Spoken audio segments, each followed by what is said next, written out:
For absence, I've got 2, Peter Black and Di Jenkins. Any more? So apart from those 2, we've got a full house. Disclosures, if there are any, there'll be sorry, if there are any, Michelle will complete a template at the end of the meeting. I think I'll go to this one now. Prohibitions of whipped votes and declaration of party whips. I presume there's none.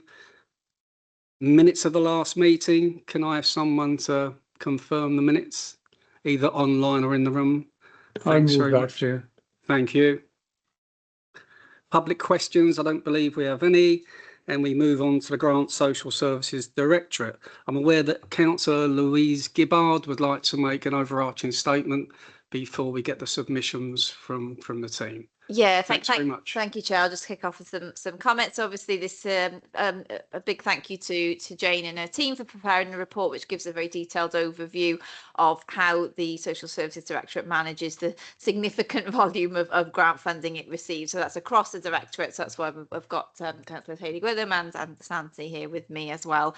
But obviously, more technical questions, please direct to the officers. So the report has been prepared in response to the specific lines of inquiry raised by the panel and outlines the governance, financial management and strategic alignment of grant funding in the Directorate. So in 24-25, the Directorate's total gross expenditure was 277.7 million. Of this, 63.2 million, approximately 23%, was funded through revenue grants, with a further 31.1 million, 13%, from income, recharges and client contributions. So this means that over a third of our operating budget is non-core, highlighting the critical role that grant funding plays in sustaining and enhancing our services. We currently administer around 78 different revenue grants, ranging in value from 5,000 to 22.5 million pounds. And these include major programmes such as the Housing Support Grant, Children and Communities Grant and the Regional Investment Fund. And while these grants enable vital early intervention and prevention work, they also present financial risks due to their short-term nature, the lack of inflationary uplift and the administrative complexity involved in managing them. So the report outlines the principles we apply to mitigate these risks, which include aligning all our grants to our target operating models, ensuring delivery remains within the grant envelope and integrating grant planning into our medium-term financial plan and transformation programme. Where a grant falls outside our strategic model, services are not then continued beyond this funding period. The report details the robust governance and accountability structures in place, including compliance with Council Accounting Instruction 16, use of NGA 1 and 2 forms for approvals, and the role of nominated and responsible officers in ensuring compliance, reporting and audit readiness. The report also addresses the administrative impact of managing grants, and while we do not have dedicated grant officers, our integrated finance and development teams manage both the core and grant budgets, supported by a structure that includes finance and compliance officers and coordinators. The cost of this infrastructure is approximately £850,000, with around 300,000 reclaimed through grant management fees. Despite this, we estimate that the overall cost of administrating grants is closer to 5% of the total grant value, reflecting our commitment to prioritising that frontline delivery. The report then also includes examples of the types of grants we receive, from early years and childcare to housing and poverty and prevention, and this explains the flexibility that we have in targeting these to local needs. It outlines how we monitor outcomes using the commissioning cycle, with a focus on performance evaluation, financial oversight and compliance. Finally, we include 2 case studies on the Child Development Fund and Shared Prosperity Fund Community Anchor Programme, which illustrate how our principles are applied in practice, from planning and delivery to monitoring and exit strategy. So I again thank you so much to the officers for really useful detailed report, and I hope you find this a helpful and transparent account of how we manage grant funding to support some of our most vulnerable residents. So I'm happy for Alison or Hayley to chip in, or the officers if they want to expand on that. Yeah, thanks very much, Councillor Gibbard. I am going to specifically ask if either Alison or Hayley would like to come in. No? In that case then, we'll hand over to the team and we'll hand over to Jane Whitmore. Thank you very much. Thank you, Chair. Thank you. And thank you, Councillor Gibber, for that introduction. I think you've really covered an awful lot that's already in the report quite really robustly. So my name's Jane Whitmore. I'm the Commissioner and Resource Interim Chief Officer, but actually have oversight of a lot of the grant funding for the whole directorate, but actually then the delivery of that happens in adults and child and family services. My colleagues to the left is Alicia Evans, who's our one of our finance and development team leaders, primarily looking after adult services, and Joanne Hooper, finance and development team leader, who looks after child and family, and then those cross directorate services. So grateful for my colleagues here today because in terms of any technical questions you have. I'm not sure if you want me to go through every part of the report, but it is there, but it is quite detailed. I'm happy to, Chair, if you want me to, but or do you want me to just pick out some key elements, or would you like me to pause and open up for the panel for questions? If you want to just give the highlights to the report, very, very much in the same way as Councillor Gibbard has, and maybe there might be something out of that maybe our other councillors would like to ask questions on. Yes, of course. Thanks, Chair. Yes, we'll do. So really, I think the context at the beginning of it, it kind of demonstrates the size of the grants that we deal with in social services and social care and those wellbeing services. As Councillor Gibbard said, over a third, of our income that we need to operate the whole directorate is reliant on either recharges, income and recharges from clients, or those grant budget envelopes. So that's quite a substantial 63 million of grant funding coming in to deliver on our preventative services is a really big chunk of money, and that does have some risk around that, because as we said, around the long term of the grant is normally year on year.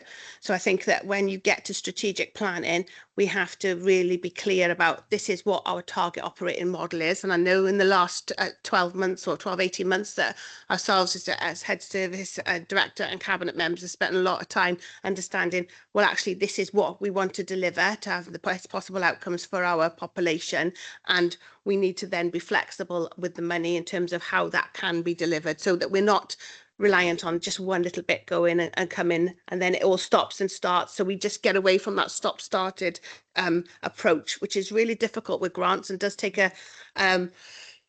degree of sort of trust and understanding how we can do things, in the most coordinated way to make those not have that impact on people, because obviously we're talking about vulnerable people and services to them, and then all of a sudden they're there and the next minute they're not. So I guess that's the biggest risk around them. I think Louise touched upon the size of the grants as well. We have some really big grants. The biggest is 22.5 million, and that's the housing support grant. It's absolutely huge.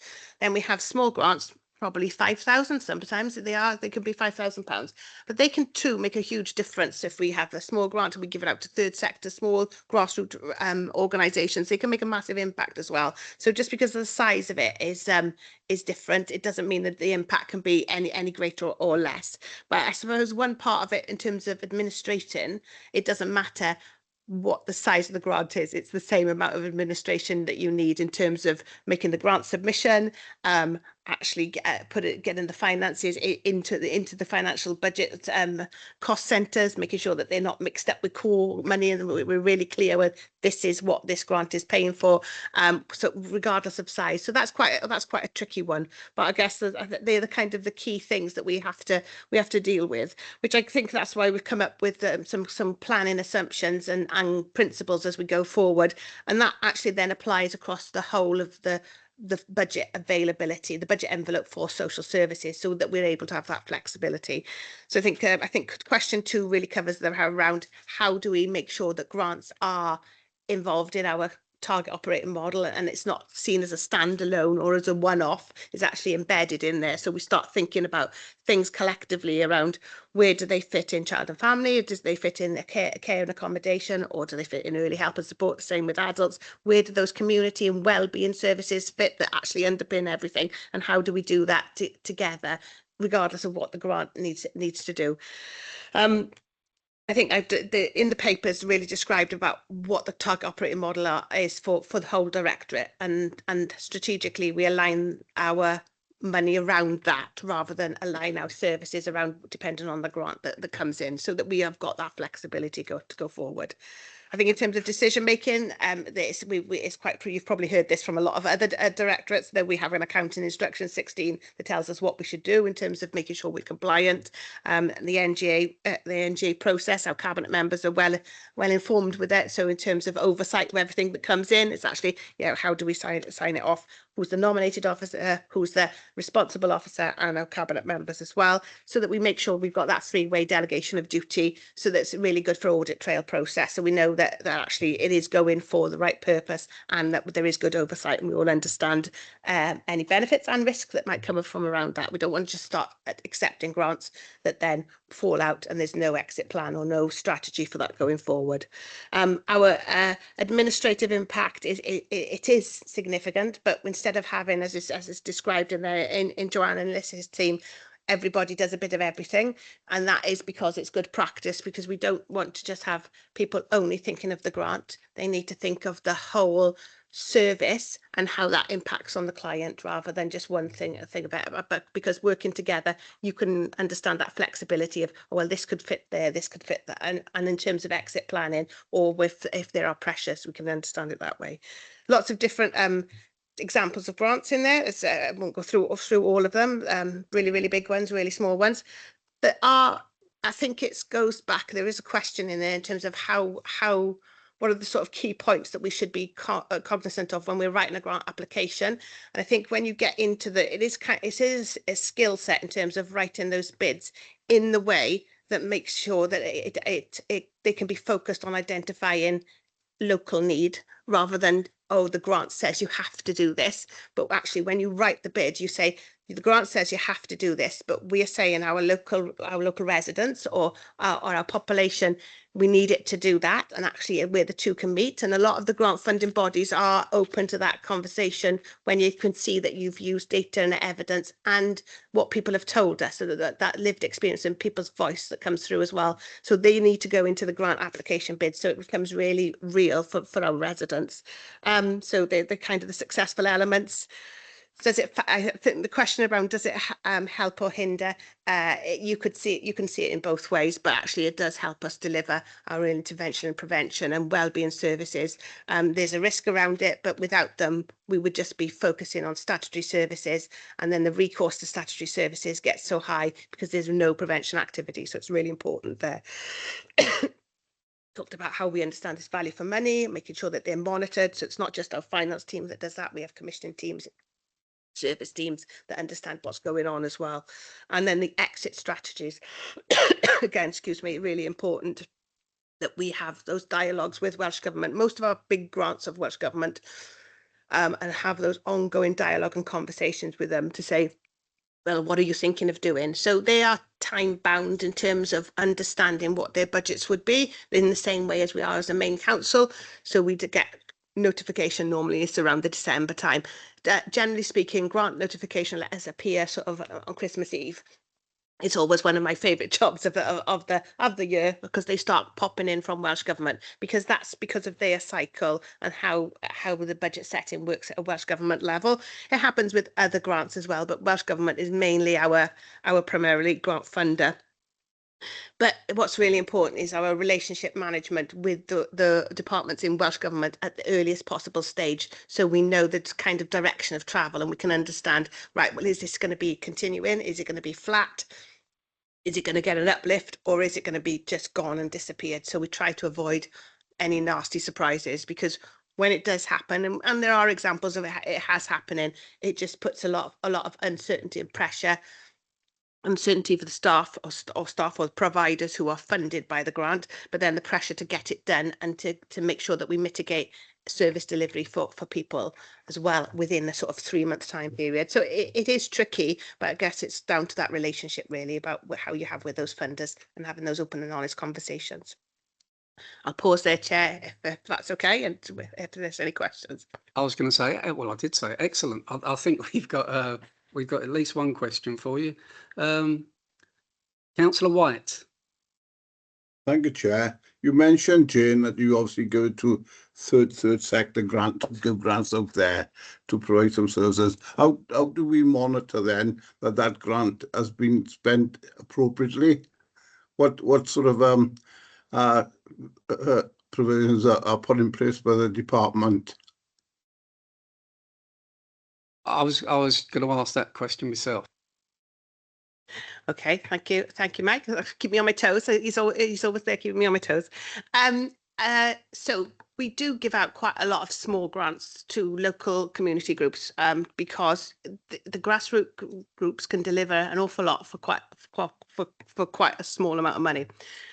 We've got to be proportionate with the monitoring, because sometimes you don't want to be giving somebody a £2,000 grant and asking them to fill in a 20-page document. Which then the bureaucracy of that then is really difficult for the small third sector organisations to deliver. However, we still have to monitor it. It's public money. We still have to. So it comes down to what we try to do is when we put the grant applications out, we ask as many questions up front. We try to group grant applications together. So if you are, rather than having to apply for about 4 different kinds of grants and see which one you're lucky at, actually you can see, well, this is what I want to do, and then there's a panel process about how, it can fit into this grant, it can fit into that grant. The monitoring, I know that we do ask for a light touch report to come back so that we can say this is what you've done with the money, and this is some of the outcomes that is achieved for the communities. And we've got in our commissioning team, which also sits with me, we have monitoring officers, and what we ask them to do is to dip sample and go out and see the projects in place. So not only is that really important for, just in terms of a compliance element, and actually that it is happening, the activity has taken place as it has been described, but also that's really important for our staff to see, because we are back office staff in my world, to see actually what the difference has made and what is going on the ground as well. So there's an opportunity for them to go out and see that. Obviously then obviously the payments, and if it hasn't been used for that purpose, is the conversation again, it's the relationship to say, well, you couldn't use it for that, but we could use it for this. So again, it's about the relationship with who for our small third sector community groups, delivering what you can do, what you can't do. So that's how we monitor in, especially the small grants with a kind of under £5,000. Otherwise, it becomes way too bureaucratic. People wouldn't apply for them. Bureaucratic. It would be really difficult. But it is good to see. And then in terms of like impact stories about, so there might be videos, there might be, there are. In fact, I think we have got one from last summer. So there's a big grant summer program out at the moment. There's one from last year about all of the different activity it funded and the impact that made, that I probably could go back and share after, if that was all right, Chef. Thanks very much. Very much on the same theme. The proportion of a small grants, how many visits then would be made? That's one. You wouldn't have it, yeah. It would be too much otherwise. And that would be dip sample. It wouldn't be for every one of them, because it would just be too resource intensive. So it would too onerous. Yeah, just one. Yeah. Okay. Yeah, only some of the grants are very small. They could be a couple of £100 that an organisation want, because that's what it costs to go on a trip. Do you know what I mean? Because even if you take when the community centres now have just had a grant for the bus to take them to the boat in the marina, the Copper Jack, but the Copper Jack has been funded by us to be free for over 50s for the summer, so they didn't need to apply for the funding for the people who go on the boat. They only needed the funding for the bus. Do you know what I mean? So they are quite small grants, but quite significant when you put them together. But the officers will know that they're there. Do you know what I mean? And they don't come out to all the grants. They'll ask you for a list and dates of when you're doing things, and then they will randomly come out to, but all the grants are asked to take photos, send the photos in. I don't mean you take photos in a food bank, but if you're doing activities like the coast and all that sort of stuff, and if it's a food poverty one, it's always very much how many people have you fed, do you know what I mean? How you've worked your sums out really for that sort of thing. So, but a lot of the questions are front loaded in there. You're answering them in the application, do you know what I mean? And then really you're just confirming that happened afterwards. So it's not an onerous task. They're quite simple. And of course, it's making sure that what the grant was intended for reaches the recipients. And I'm just wondering how you could identify the recipients. You've got to rely on the grant application to identify. And would that identify individuals, or would that identify numbers, or it'll be numbers? Okay. Thanks very much. That was a good question by Mike.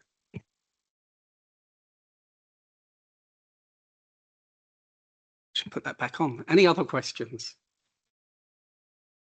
No. Anyone else want to come in? No? Yeah, I'm going to say some of my colleagues in terms of the processing of it and the time of it that it takes. I think it's probably covered in there, but I know that is quite significant for the big ones and the small ones. So whilst we try not to be bureaucratic for the small groups to do it, when it comes back in, we have to do it because and that is the right thing to do. So we wanted we front load it so that it can happen at the delivery end for people. But I know that does have an impact on our finance colleagues because they've got to do all of the bit in the background. But it's definitely the right thing to do for our residents and some really no, 100%. Because we're looking at the overall picture, aren't we? Not like specifics, but the overall picture. And I think after some of the lessons learned from Communities First, particularly North Wales. Can I say that? Well, I just did. Particularly, lessons were learned there, weren't they? So the whole system has been tightened up quite substantially, I think, in the last 10 years, hasn't it? So, sorry, Councillor. I was only going to say, when the officers are going through the grants, it's not just them. Somebody from SCVS will sit on the panel as well. Do you know what I mean? So it's a fair process of deciding and that. So just they're in it all the way through, aren't they? Do you know what I mean? Oh, thanks very much. Thank you.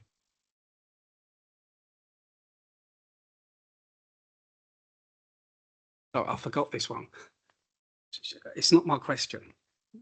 Do you have mechanisms in place to assess the cumulative impact of reductions across interconnected grant programs? That's a cracker, that, isn't it? It's not. Okay. Yes, we do. So this is when we talk about, when we go to Star Chambers, we obviously when we start to think of the budget and understand that with all of our cabinet members in terms of what that impact would be. For the last 2 years, we've done that very thing with grants for the very reason, because if you don't look at the cumulative impact, so you can have a service that could have about 4 different grant streams going into it.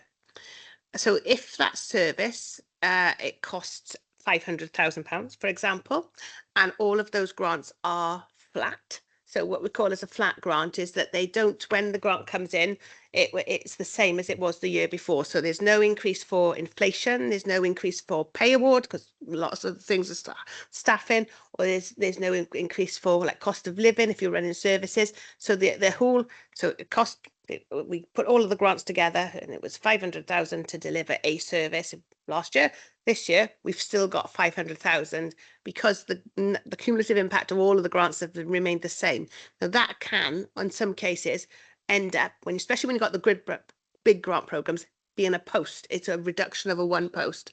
So what we do is when we're going through our budget setting process, we do the same with grants to describe the cumulative impact of those large grants. So some of the really, really big grants, that is Children's and Communities Grant, for instance, covers, it goes into services in the directorate and outside of it. So if you look at them together, you can see, all right, okay, that the grant is going down, but the demand is going up, but so we'll have to mitigate it against it that way. So we do look at them cumulatively.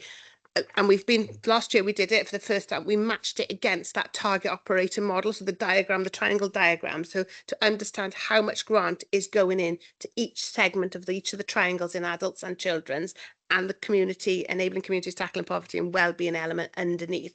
So you can see the impact of a cumulative grant go, because one could just go completely. But I guess it is the cumulative impact is much more important, because if they're all flat and everything's going up by, so when we had the inflation hike of like 10, 11% and everything that was a significant, and then we're like, oh, can we bring in more? Can we, so we have had to take decisions and say, well, how many grant vacancies have we got? We won't fill them.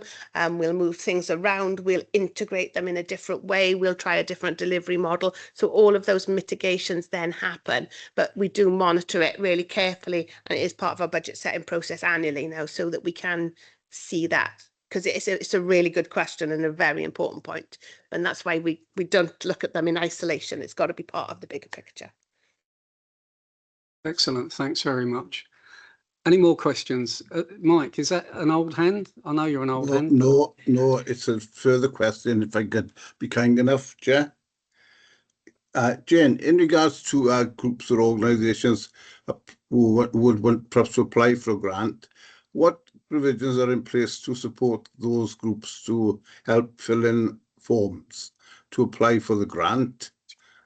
And also, do you work in conjunction, and for example, like we've got community centres, do you work in conjunction with your colleagues within community buildings who obviously oversee the running of the community centres with the volunteers? Yeah, thanks, Mike. There is help. Yeah, do you mean Yvonne Bennett in the poverty team regularly helps people and talks them through the applications, and sometimes if people are not able to sometimes enter the information into the boxes, they can just send it to her and she'll help do the form her end, for people. So there are help. And in Sue Reid's team, Gemma Bevan is very good at supporting the community centres and helping them with the grants. Local councillors, I know myself and Hayley and Louise, we do things with the community centres and we'll help support as well. So yeah, there is help. And I think that a lot of the organisations now are quite used to the forms now and everything. They're not asking for 1,000 words every time you go into a box. Do you know what I mean? You can do it very simplistically now. So, but yeah, there is help, Mike. Thanks very much, Mike. Do you want to come in? No, just to back up what Alison said, and also I guess so when we're doing, we do work with obviously we've Gemma and the poverty teams and all of the teams, leisure and culture, because they give out grants as well, so that we can understand what is collectively going out and actually how we can, so we're not asking people to do the same thing over and over again as a council. So there is that crossover, and we do talk about it. We've got a third sector compact group that Alison co-chairs with Amanda from SCVS, because SCVS is another support mechanism for small groups as well. So, and all of those departments sit around the table with us, and so when we can understand kind of some of the pressures or the issues that small community groups might have, so we try and make it as easy as possible. So that's our mechanism for trying to problem solve that and actually work with our communities, that how we go forward. But we have tried to slim it down as easy as possible, but obviously be compliant with it, because then we have to take that information and report it back, because we are the grant holders as well as the grant givers. So yeah. Thanks very much. Good question, Councillor White. Thanks very much for that. How are exit strategies communicated to stakeholders and service users to ensure transparency and continuity? That's key. Well, they're getting good, these questions. So when we know that actually a grant is going to end, so if we have a service that's commissioned through a contract to deliver via a grant funded program, so we have lots of examples of that. Fly and Start programs are all and childcare programs. They're all grant funded, and then they go out. So in our terms and conditions of the contract, when we commission them, we almost give it describes what a notice or exit period would look like, and it's a 3 months notice. So at the earliest possible stage, even if it's before 3 months, but we say it is always at least 3 months, because then it gives that kind of, there is a chunk of planning time for somebody to think about what they might do differently. So it's always a 3 months notice period.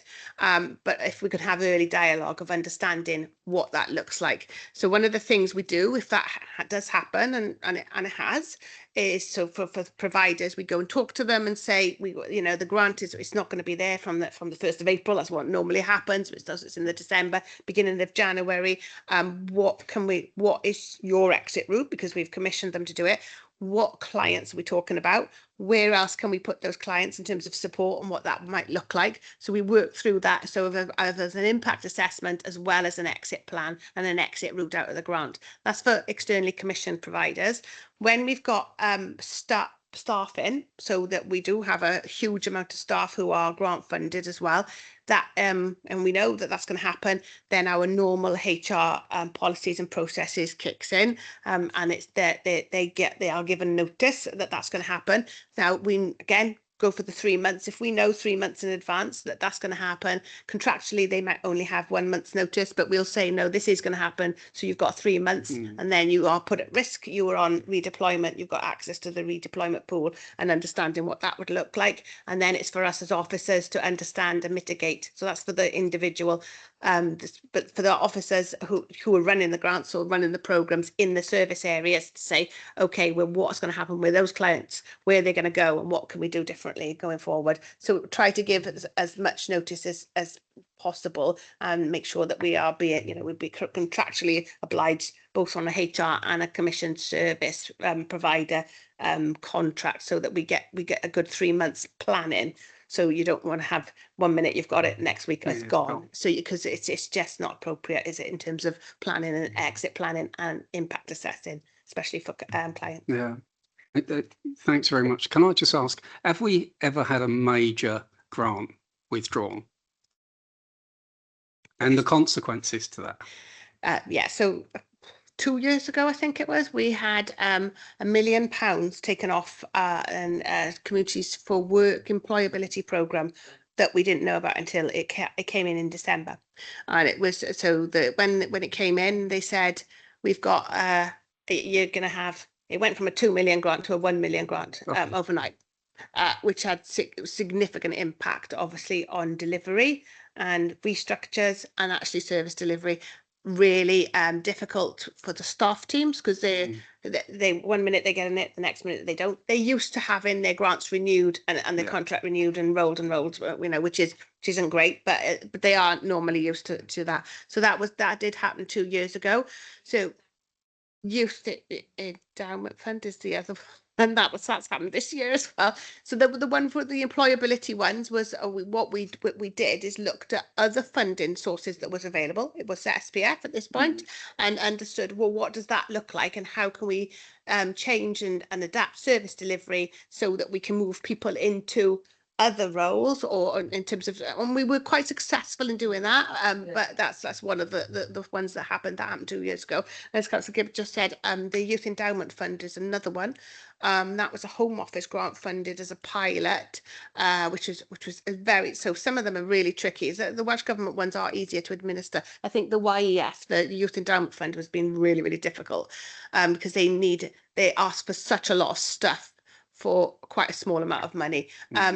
That was really what it was. It was coming piecemeal, or we'll extend, or we might not extend, or you'll have to apply for this. So we made a strategic decision, I think in the beginning of this financial year, to say, well, actually what they do currently is really good. We want to keep that service delivery, and we've weaved that into there. So when the grant comes, and we will be told very shortly, I think, that there won't be any more. I believe that we'll have that formal notification that we've mitigated against that disappearing, because we've put it into mainstream and provision or other grant funding streams, so that we've got some kind of contingency there. But that is the problem with some of the pilots. When we get involved in pilots, it's not my biggest fan, because when they'll do a pilot with us and they'll be all great and say, we'll give you money. And then they go, oh no, well, we didn't like that pilot. And then they say things like, well, you didn't do anything wrong. But then that's really difficult for the people who've been delivering that pilot to understand why it's just disappeared. So there are examples of that. And that happens, as I said, it's happened last year. It's happened this year as well. So I was going to say, especially when it's been successful. It must be really difficult for the staff to hear that, Yeah. but that's completely out of our hands, and that's really hard. They take it back and put it in else. No, thanks very much.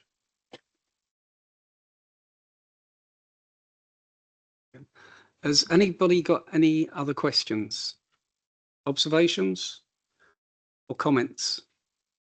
No? Then all that leaves me to do is to thank you for attending this scrutiny session on grants. Thanks for all the information. Can I especially thank the 3 cabinet members that were cross-examined, sort of? And thank you ever so much for attending. Thanks a lot. And can I thank fellow councillors for being with us as well? Thank you. Thanks, everyone.